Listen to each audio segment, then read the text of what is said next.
You are listening to Comedy Club for Kids presents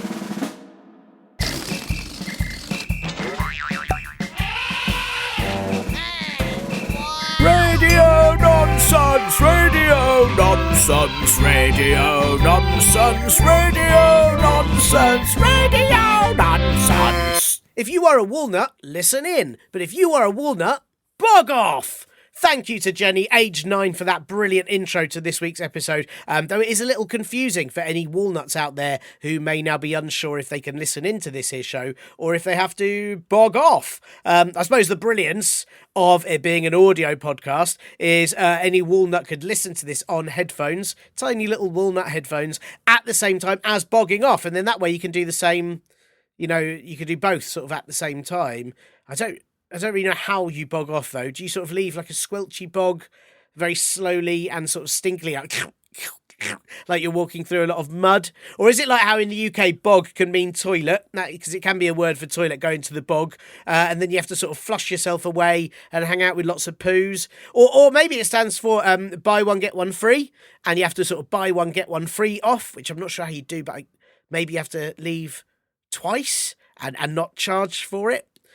I don't really know. Anyway, you know, if you're a walnut, maybe you can have tiny walnut headphones at the same time as leaving twice and not charging for it. I do hope there are some walnuts listening into this here Radio Nonsense podcast, the official Comedy Club for Kids podcast for all ages from to and everything in between. And that is because obviously the show is open to everyone that wants to listen, whether you're a walnut or not, but also because I like walnuts. I think they look like little dried brains, so I assume that when you eat them, you become a lot smarter.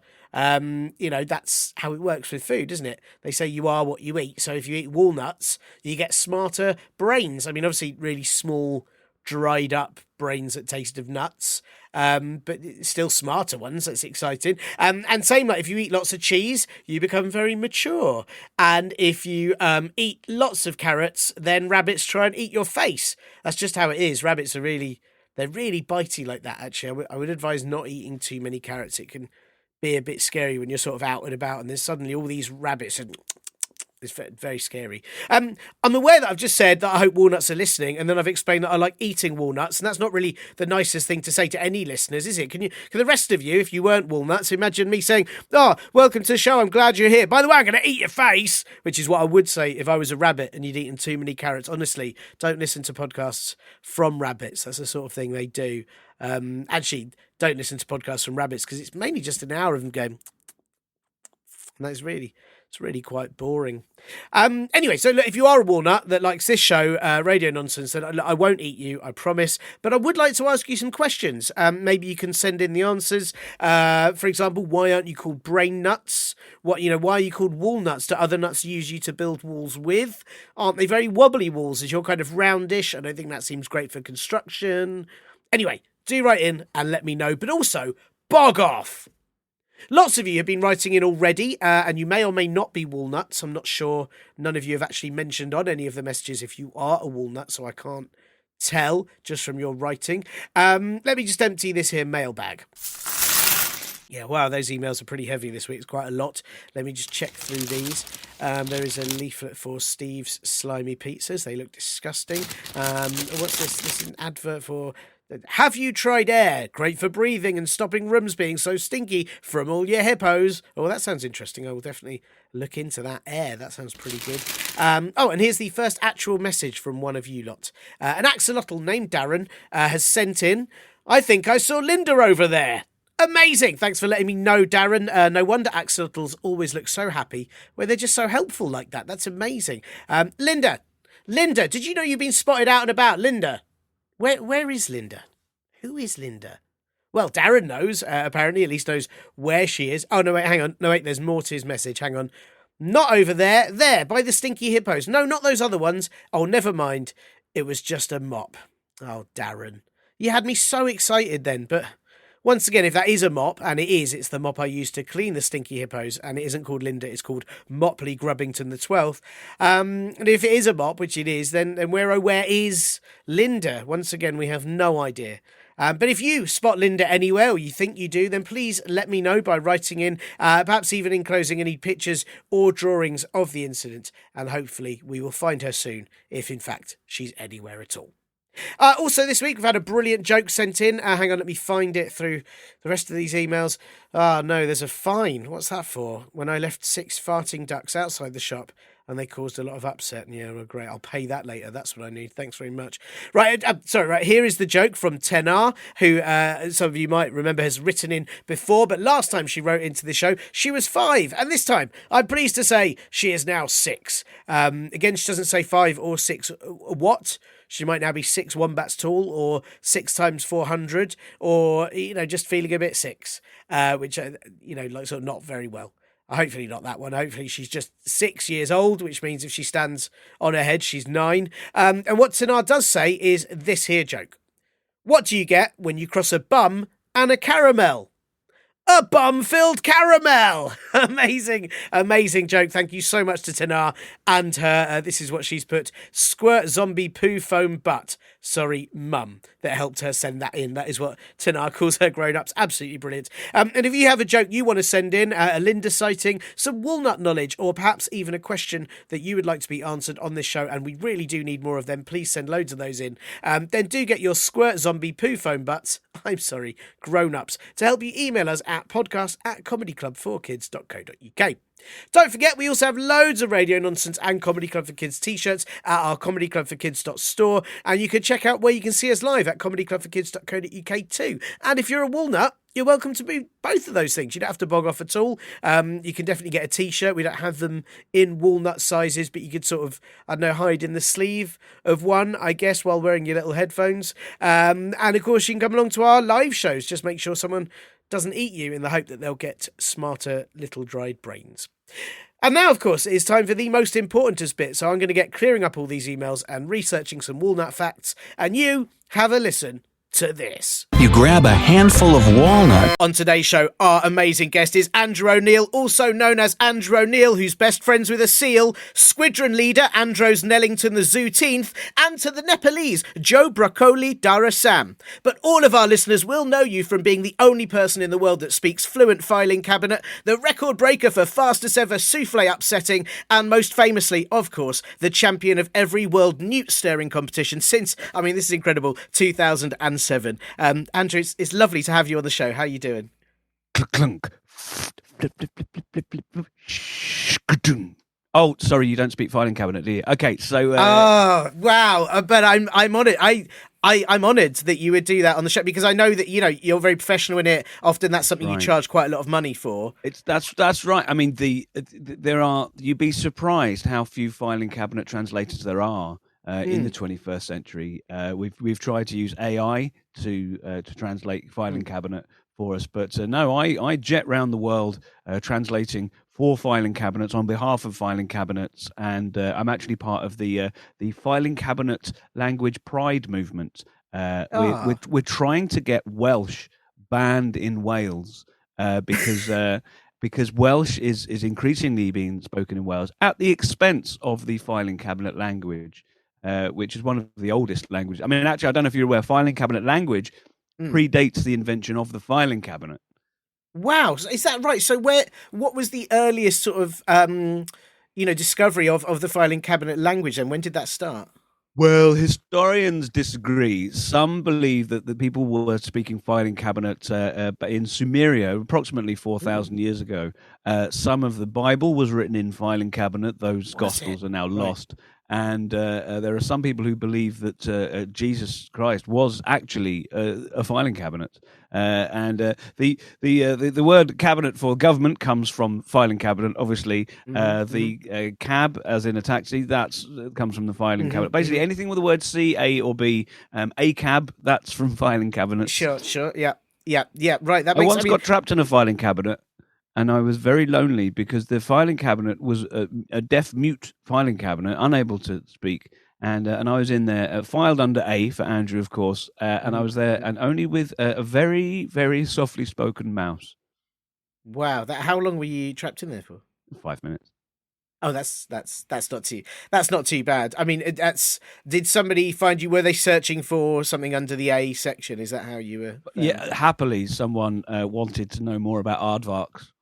Yes, that's very lucky. That's what people often do. Actually, it's something that I know. It's something I know I've searched for in filing cabinets before, and I Well, think I've often been quite upset when they've not been there. yeah, that's right. And of course, filing, in the filing cabinet system, aardvarks are at the top on the left. Yes, yes, makes sense. That absolutely That's makes the sense. first drawer that people go for. And is there I don't want to dwell on this too much because as I said I'm aware that it's your profession and this is the sort of information that I mean it would take us days years probably to fit onto a podcast all of your exploration and research into this, but is you're talking about filing cabinet replacing Welsh. Are there not? I'm worried I'm going to offend someone here. Are there not filing cabinets that are organised in Welsh? I'm. You're really gonna have to gloss over this. This is a very, very controversial subject. Sure. I've had death threats when we get into this from both the Welsh and the filing cabinet community. It's a can of worms. I mean, you're opening Pandora's box here. You're unplugging the volcano. What you're throwing a stone into a big box full of mousetraps. What you're doing here is you're throwing sparks into the fireworks box. What I tell you what with this area here, what you're doing is you're greasing a hill and then throwing several members of parliament down it. Yeah, I mean, Wow. we must move on. Okay, I will definitely move on. I don't want to do any of that. I mean, that you mentioned, that's not something I've got stuff planned for this afternoon. I don't want to start any of those sorts of issues. I don't really want worms or greased hills involved in my day. But thank you. Well, I appreciate you having time to come on the show in between everything you're doing. And are you well? Are you good? One of my legs is a lot longer than the other one. Sure. This is something. Over the last couple of weeks, my left leg started growing. Okay. I was at the beginning of the week. I was 5'11.5". Now I'm 6'4", but only when I hop. Right, yeah, but that's got to make you very good at hopping, I'd have thought, and also I'd have thought, especially very good at hopping. I was going to say, do you know when this will really benefit you? Is if you're ever standing on a slope, like a greased hill, for example, and you could put the longer leg down the lower bit of the slope and the shorter leg up the bigger bit of the slope, and then you're going to be perfectly absolutely sort of alive. horizontal. You're right. I'm very fast clockwise round a mountain. Yes, exactly. Yes, but anti-clockwise, it's a horrible, traumatic, tumbling affair.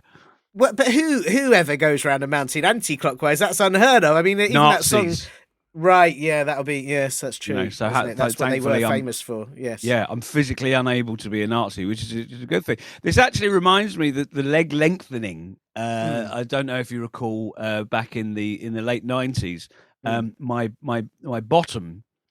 Started to elongate and each bum cheek became very pointy. Yes. It extended out about 3 or 4 feet. But what that meant was I became very stable. Yes. I just leaned back into my pointy, as sort of a tripod thing.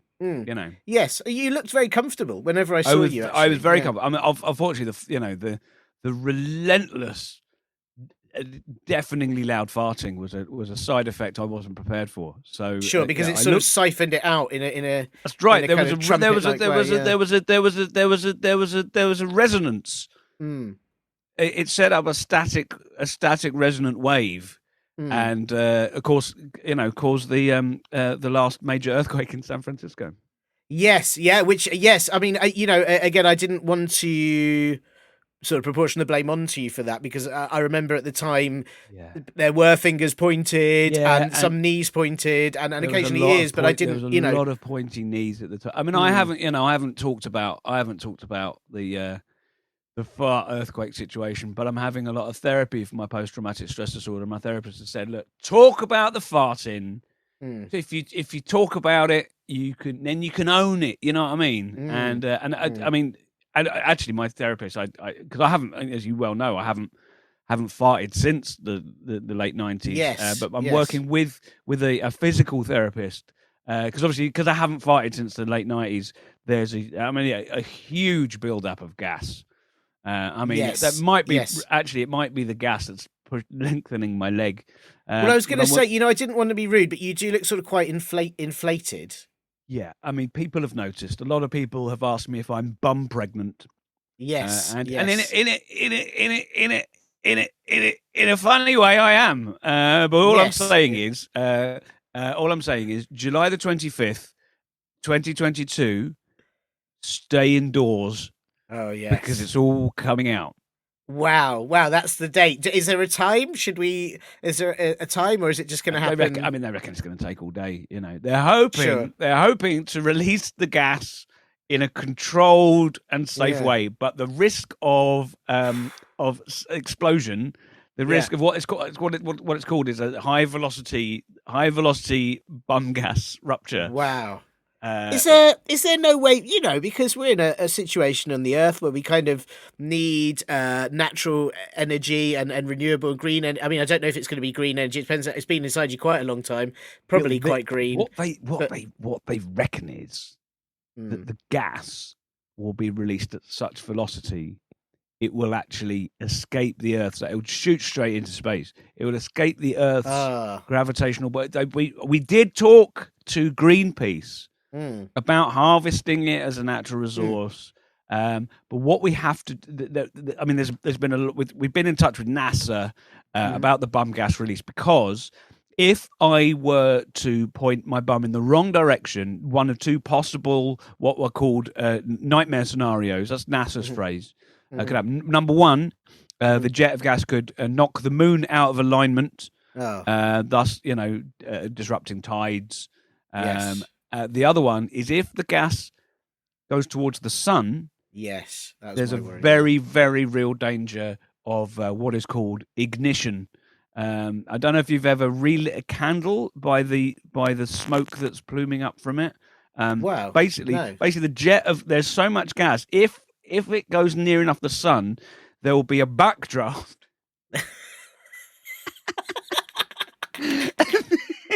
The sun will ignite the end of the plume, and it'll go like right. The fire will go right back into me. Wow, and you'll become some sort of fire god. I think. It'll be the biggest. It'll be the biggest lit fart in human history, and I will actually become the new god of the sun. Wow, and then that's going to be. I've got. It's my birthday in September. I've got plans. Well, that's it. I was going to say, because you then would have to be fired into space in order to orbit. To have the solar system orbit around you. Because they can't just say, well, the sun's gone now, we'll leave you on a, and that's a lot of responsibility. And it's a lot of responsibility. And, and I've got there's so much paperwork when you're a god of the sun, and you got to do it really quickly or it catches fire. Yes. I would assume that's a very hard thing to do. Wow. Well, I can speak, this filing cabinet language might help with the admin, I suppose. Possibly. I'd have thought filing cabinets also melt in the. I mean, I think that's the issue, isn't it? Everything would melt. I don't know how you'd put shoes on. No, you're right. Or hats. Everything would. I've got an asbestos hat, but then obviously asbestos has its own problems. Yes, that's it. Well, that's always. I always worry when a song the sun has got his hat on or whatever, and I thought, well, how? Because it's either a very unsafe hat or it's going to melt. There's a lot of complications with that song that people don't think. There's a lot of complications. The sun has got his hat on. Oh no, it has melted. Get another hat for the sun. That one's also melted. This cost of giving the sun hats is ruining the economy. Why don't we just let the hat go bald? Yum yum yum yum yum. That's the correct version. Well, that's isn't in King Lear, obviously, isn't it? Yes, of course. Very, very famous. Very famous. Well, thank you for this. I'm sorry to hear about your leg, but I'm so grateful that you were able to. Just out of interest, are you sort of standing on a slope while we're talking? How are you? Because you seem quite level. Yes, I'm on Snowdon. You can't hear the wind because I've got a duvet over my head. That's right. And as Snowdon, of course, being in Wales, I have to go in disguise because the Welsh language army are after me because of my filing cabinet activism. It's tricky. Well, I appreciate. We won't keep you for too long because I'm aware that at any moment you may have to sort of hop away. in haste. And so for your safety, we'll get to it. I think I've got a very important question that is one of the reasons I've asked you on the show. But before we get to that, I do have to ask you. I was going to say some admin questions. You know, with your filing cabinet language, I'd assume you'd be very good on the. Hang on, have I overstepped the? Is that a stereotype? No. I'm listening. No, okay, That's my listening it's right. Sure. No, that's good. I was just worried. I didn't want to assume filing cabinets love admin. I just, it's a good noise. That it's my listening noise. It's my listening. It's to show you I'm listening. It's very good, very good noise. And yes, well, it really feels. I can definitely feel like you're paying attention when you make the noise. Yes. Yep. Well, so the first is that.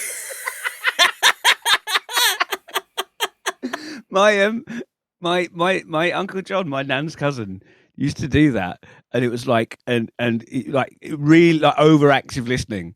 And you'd be talking, and he would go and then my older brothers would generally like whenever I had to hang out with an adult, they would like, yeah, whatever you do, don't laugh when Uncle John goes So I'm telling him how I've done in my like history lessons at school or something, because he used to be a teacher. And it was very, very, very, very, very, very difficult not to laugh at the overactive listening. It creates a sort of backbeat to the, it's like adding a sort of heavy bass sound to. It's true, and it's true, but the problem with it is it doesn't exactly come after you've like made a point. So it's this, Anyway, that is true. It's less annoying than when people say the last word of the sentence you've just said to prove they were listening, which is the worst thing that anyone can do. It is. I've got a friend who finishes all my sentences. She's really like. And again, it's like because she's like showing that she knows what you're saying and agrees with what you're saying with the thing, and it's quite tiring. It's very exhausting. It's like a real life autofill. It is. Yeah, it is. Yeah, and not always. Probably more accurate than most websites, though. I presume. I think so, yeah. Yeah. So, well, look, listen. I've got to ask you some admin questions. I do apologise for that. But, the first one is that I'm not sure if you're aware this is an audio podcast, and as I say every week, the listeners generally listen to it with their ears. Some may listen to it with their bums, with their knees, with their feet. We don't discriminate. However they wish to listen, it's up to them. But I just wondered, because it's an audio podcast, if you had a favourite noise that you could either tell us about or preferably even make for us.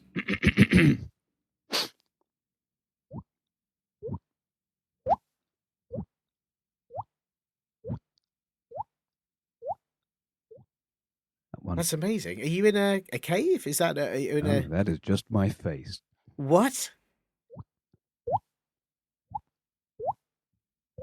When I was 7, I was like I wanted to learn how to do everything. So like things like flaring my nostrils, turning my eyelids inside out, going with my cheeks, going like I got going. All of the noises, and was one of them. A very well-known children's presenter who no one talks about anymore did it on a morning on a BBC Breakfast, and then that was it from then. I mean, it's a useful noise in that. When it would be really appropriate is when somebody's got a leak in their home and they think they fixed now, the just leak. For the Welsh, we would like to reiterate. Oh, sure, yeah. Tin in here is talking about water that is escaping, not the vegetable that you are so obsessed with. I don't feel you're helping your case with the Welsh. Look, the Welsh have wound me up, right? And I have leaks posted to me on a daily basis, right? And I get a post-traumatic stress disorder every time I see that vegetable, right? I am beset by close harmony singing.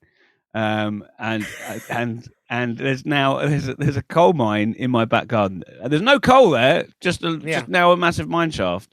And really, frankly, getting to the paddling pool is a long, drawn-out affair. Yes, I can imagine, and then probably quite sort of dusty down there as well when you get in it. I mean, but this is, I want to be supportive, but you have brought this on yourself in a way with your campaign, and these are the kind of dangers that will face you if you're going to be an ardent campaigner for the filing cabinet language. Look, I think that campaigning to outlaw the culture of an entire country is a perfectly valid political position.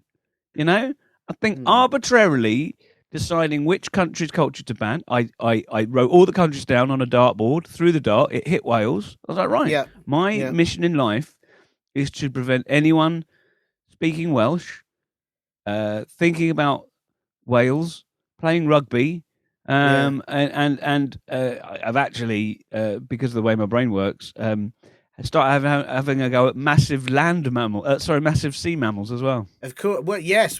Yeah, that's also, that's good. Yeah, that's an issue because they've also got their own language, and and if they start replacing it with the kind of clicks and sounds of filing cabinet, they'll think people think they're dolphins. That's right. And then that's going to cause a lot of all confusion. sorts of problems. A lot of problems. Is it going to, just out of interest, people often say an area the size of Wales when they're talking about the sort of how things will, it's going to affect an area the size of Wales. Are you aiming to change that as well? Or? 100%. Yeah. An area the size of Luxembourg is in the running. Okay. An area the size of Bromley is another one. Bromley is a standard unit of measurement. Did you know that the Amazonian rainforest, they lose an area the size of Bromley every second? Wow. Is that right? And actually, Bromley used to be rainforest, but then they built a shopping centre there instead. That's, I always suspected that. Actually, it's something about the climate, the sort of humidity of the air. It's Bromley's very humid, isn't it? Very humid. So that sort of area, southeast London, Kent, sort of ill. Yeah. I mean, a lot of those areas. That's around sort of Seven Oaks and that. They have. It's just 2 seasons, isn't it, in southeast London and Kent? As the tropical and the monsoon. Oh yes. Sorry, I thought you meant season 1 and season 2, and then they cancelled it after that. They said that we've had enough episodes of this, and now. Yes, sorry, you're right. Yes, yes. It's well. I mean, I feel I've got to stray here, but what I meant to say was your noise would be not the leak vegetable, but were someone to have a leak in their house of drips, and then that leak stops. You could then keep them convinced that the leak is continually happening to the point of them. Getting very angry indeed. Imagine a situation where you call your landlord, you say the bath's leaking, and the landlord comes round, and as per usual, the leaking stops while the landlord's there. Well, I am there. I'm hiding in a cupboard. I've got a microphone. I've got a Dolby 5.1 surround sound system, and I'm there going. And the landlord's going, well, I can't see dripping, but there's definitely dripping. And then he goes, oh, I don't have fancy dripping for my tea.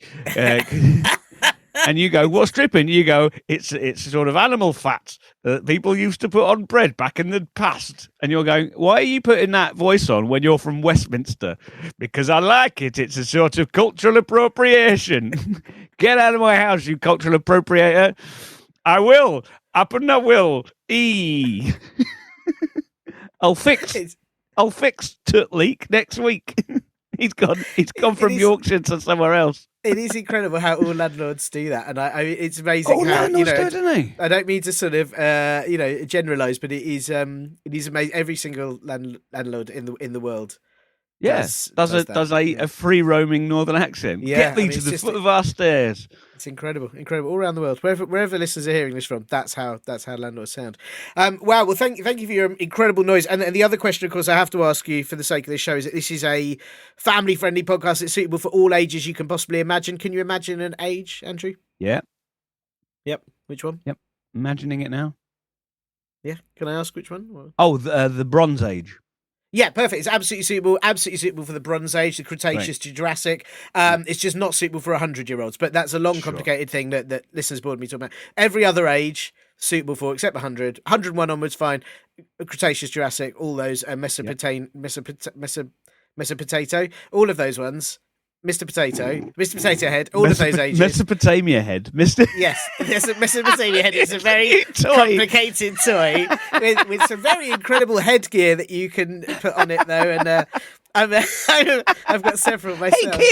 Hey kids, what have you got there? I've got Mesopotamia Head. What's Mesopotamia Head? It's the new toy where you get an ancient culture and you put a funny face on it. Mesopotamia Head is not available in the shops. And Mrs. Mesopotamia Head now as well. Exactly the same with a bow. And eyelashes, yeah. Yeah.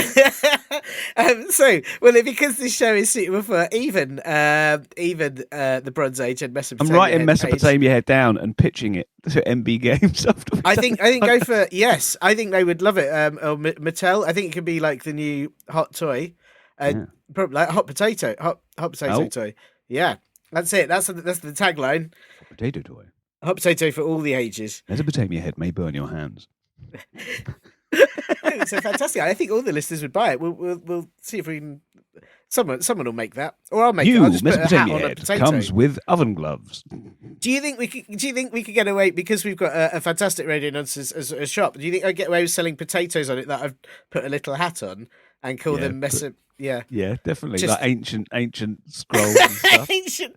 Neither of us know enough about Mesopotamia to really riff on this idea, do we? No. Let's back away. Well, so because this show is suitable for all the ages, I was just going to ask if there are any rude words you definitely won't be saying. That's what I wanted to. Oh yeah, Gilgamesh. Oh yeah. Oh no, goodness no. Crikey. Crankle. No, definitely. Weft. Wow. Won't be saying any of those rude words. Please don't. That is a horrendous selection of words. I'm very pleased you won't be gracing the podcast with, especially not Weft or Gilgamesh. That is horrendous. Yeah. So thank you for avoiding that one.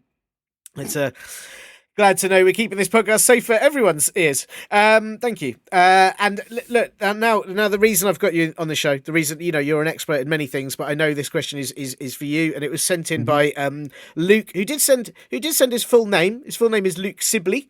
I don't know, which is nice. It's nice. It's very formal sort of email of Luke Sibley. It's nice that it's a good surname. Luke that as well. Sibley Esquire.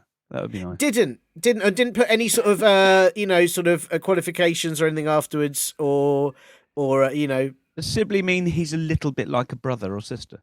I think so. I think sort of a little bit sibling. Yeah, I think that's how it works. Okay. Yeah. Yes. I think that's how, or it could be a little bit silly but sort of wobbly at the same time. Silly and wobbly. Yeah. Luke wobbles, but he won't fall down. That's it, which is a great skill. To go anti-clockwise round Snowdonia, in which case he will fall. But who's going to do that? That's. I mean, there's warnings. That's why there's signs up. That's why they warn you on the drive up. It's what you see all those mountain goats just falling off because they've done it wrong again. So coming down into the nets, which are then taken by helicopter, deposited back to the top of the mountain. Like they do with beaches. Yes. It's the film with Bette Midler. Yes, you have to. Film Beaches by Bette Midler. A lot of the film all bunches up according to the tides, so they have to get big lorries and put bits of the film Beaches down on the other end, so that in the sea washes it along. One of the most expensive films ever made because of that constantly running cost and. Yes. See also the film The Beach, Danny Boyle's one. It's similar. There's a lot of issues with it. Yeah. It's all of our listeners, of course, of the ages to have seen those films. The band The Beach Boys, they were constantly eroding. Yes, the Beach Boys were eroding because they were chalk, weren't they? So it was chalk. So constantly cliff erosion. Cliff erosion also was the problem for Cliff Richard. Yes. That was his name originally before they said that won't sell records, of course. No. Yes. So what I wanted to ask you was, Luke Sibley sent this question. It's a pretty deep, it's a pretty big question. Right. And I think, there's probably a lot of questions around it too, but the question itself is, and would you like me to just read this to you as a question? Would you like me to read it to you in a weird voice or in a series of sounds? I would like you to read it to me in a very high-pitched voice. Okay. How was the first person born in the world of cake? How was that? That was good, actually. That's filled me with a sort of an energy to help me get through the rest of the day. Good, yes. That exact frequency actually resonates with my digestive system, and you've just deposited a load more energy into my system. Oh, I'm pleased because my home has become surrounded by bats since I made those noises. So I'm pleased it's had a positive effect. Yeah.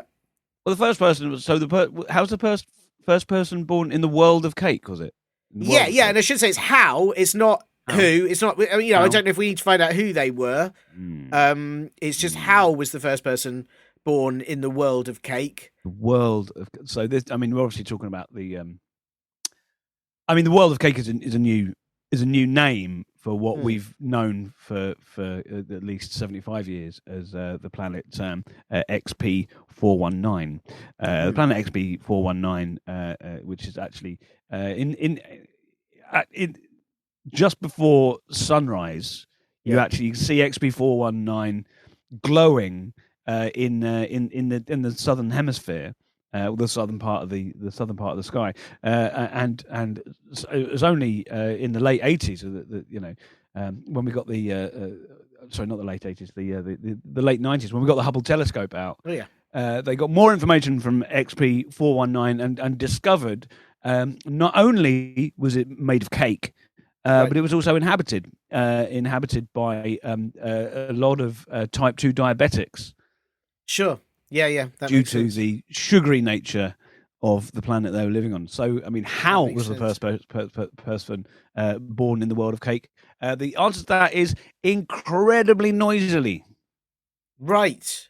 Is that incredibly noisily? Because obviously you've got you have to put flour and milk, soy milk, and if you're vegan like I am, and then you have to the person has to be mixed up in a bowl. But to do that on an industrial scale, it's huge amount of noise. So the answer to the question, how was the first person born in the world of cake, which, as we know, is XP419, visible in the sky just before sunrise, incredibly noisily in a massive bowl.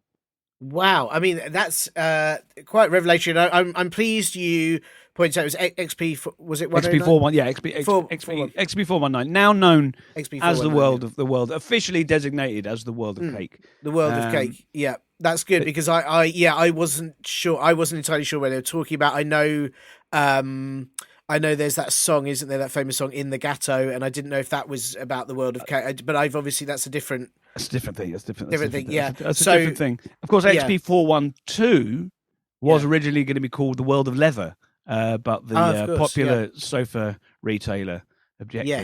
Yes, that's what I thought. Yes, I have heard about that. It's a real shame, actually. It's a very creaky planet, the world of leather. Yes, horribly sticky in the summer. It's really uncomfortable, awful. Terrible place. Yes.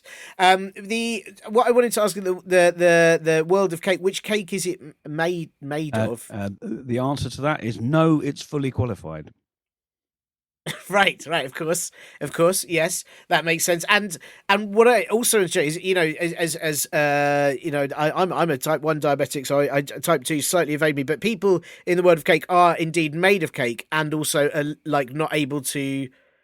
It's obviously difficult for themselves to be on their own planet. That's an awful situation to be in. It's really awful. I mean, they have a biscuit base. But obviously the world of cake is. I mean, it looks like a snow planet because it's iced. But yeah, it's sugar everywhere and not a drop to drink. Wow! And do they brush their teeth? Is it worth it? No, they just don't bother. They just have them all pulled out. Of course, straight away. You don't really need teeth to eat cake anyway. They've all got dentures. Yeah, I mean, this is what I always think. One of the big flaws in the whole thing is like, if you eat too much sugar, your teeth will fall out. There's a lot of sugary things you don't need teeth to eat. You could just. That's right. You can just cake. A lot of cake's very soft. You don't need teeth.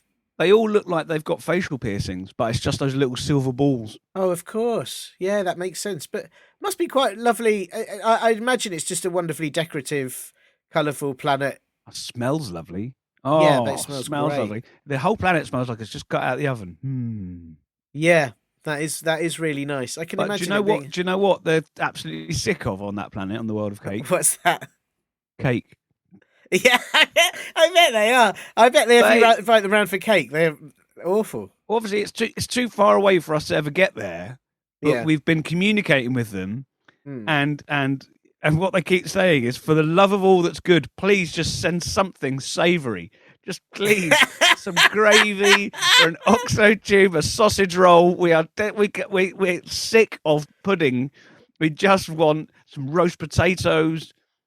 For the love of all that is holy, send some gravy. I can imagine it's too far away. It's horrible. And are they worried about this? It's like we're worried on Earth about potential like meteorite strikes or whatever. Are they worried about like a big paper plate just sort of collecting them and then that's it? There is actually a huge knife making its way. Oh no! There is a color.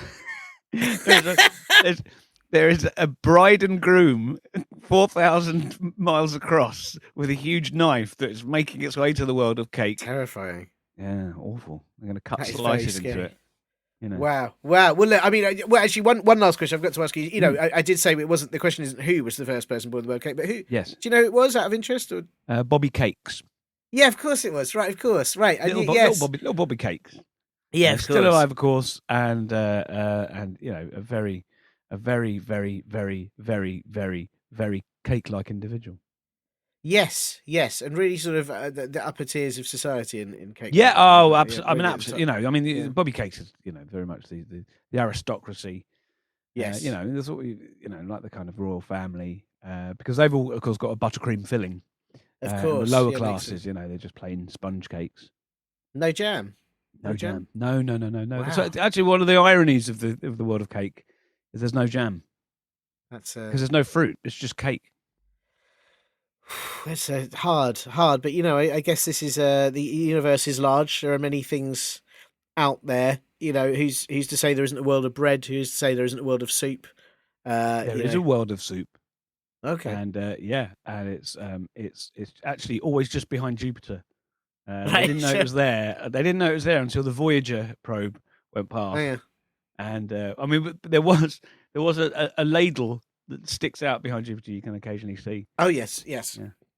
Yes, I've seen that in the sort of people thought it was a constellation, just a very shiny, that's right. really nicely cleaned ladle, isn't it? Yeah. Of course.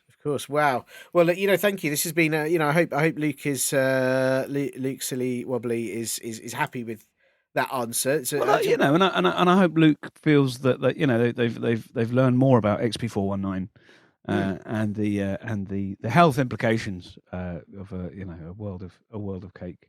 You know, is there something that Luke, you know, if Luke was to get a big telescope and look at the sky, is there something that particularly signifies it? Is there like a little strawberry on top? Or you said there's no fruit, isn't there? So I didn't know. It's white. It's a white planet. It's sort of frosted like an old-fashioned Christmas cake. Oh, sure, it's a good thing. But it's right next to the planet Bun. Oh, right. Not the planet Bum. Okay. No, right. That's different. Don't want you writing in and telling me I'm talking about bums again, right? The planet Bun. Right, that's just a little bit further down the same constellation. Yeah, but the planet. I just want to be clear. The planet Bum is just. I think it's sort of on the north. You have to look in the northern hemisphere for that, don't you? Yeah, you look for the pole star, and then it's. But again, it's it's usually only visible dawn or dusk. The planet Bum. Yeah, it's got a lot of moons. I understand. A lot of moons. Yeah, more moons than any other planet. It's a gas giant. Yes, it's a gas giant. Well, thank you, Andrew. Thank you for that incredible answer. And, you know, I knew you were the person to get on this show. Yeah, cheers. To answer that. And, it. You know, listen, good luck with the leg. Good luck with the giant fart release. Was it July 25th, was it you said? Or yeah, 20... that's right. Yeah. That's right. Yeah, and good, well, I say good luck with your campaign. I don't, you know... I'm not entirely sure about the... But, you know, good luck with it. You've sown a seed of doubt. I have to say, you've sown a seed of doubt about my campaign to prevent the Welsh using their own language and culture. I hold my hands up. Sorry, that's just because I'm currently being robbed. Yeah, take it. No, take it. I'm doing a podcast. I'm impressed. I'm not going to call the police. I'm doing a podcast. So I just had all my money stolen. I hold my hands up. They got you on Snowden, though. That is very. I mean, I know, right? I know. Yeah. I hold my hands up and say I'm an open-minded sort of a person. You know, I think that principles are all well and good, but with new information must come new opinions. Maybe I will try to negotiate a truce with the people of Wales. That's lovely. Well, I'm really, really glad to hear it. I feel I've grown during this podcast. So that's just the leg. I was going to say, I did notice you starting to teter over to another one couple side. of inches, yeah, you might have to go further up the mountain. Possibly. Well, thank you, Andrew, and good luck with it all. And hopefully, see you after the 25th. This has been a learning experience. Normal gas again on July the 25th. Do stay indoors. Thanks Thanks Oodles and indeed Boodles to Andrew for helping with that very important question. And I do hope, Luke, that you like the answer to your question. And if you don't, please feel free to let us know by writing a message in alphabety spaghetti and then eating it, so I never ever have to see it. I'm also very glad Andrew decided not to try and ban Welsh, as I think it would have upset several of our listeners in Wales who are indeed Wales, and indeed many of our previous guests who have spoken Welsh. So thank goodness that Welsh gets to be saved. And if you have a question that needs answering, or indeed walnut facts, jokes, or whatever else you want to send in, maybe you speak filing cabinet and would like to send us an email in filing cabinet, then please do get your squirt zombie poo phone butt, I'm sorry, grown-ups, to help you email us at podcast@comedyclubforkids.co.uk. Do check out our t-shirts at comedyclubforkids.store and come see us live at one of our shows, which you'll find at comedyclubforkids.co.uk. And again, those are open to all walnuts, filing cabinet speakers, whales, whatever you are really.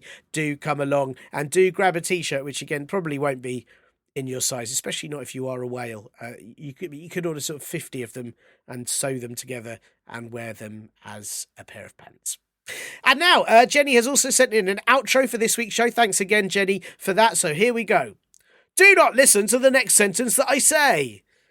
Bog off! Haha, that was the next sentence I said. So you didn't have to listen to it. It's great. So instead, now I can say this sentence. Bye! No, wait, you're still here because you didn't listen to... No. You were only meant to not listen to the next sentence I said. Right, let's try this again. Bye! You have been listening to Comedy Club for Kids presents.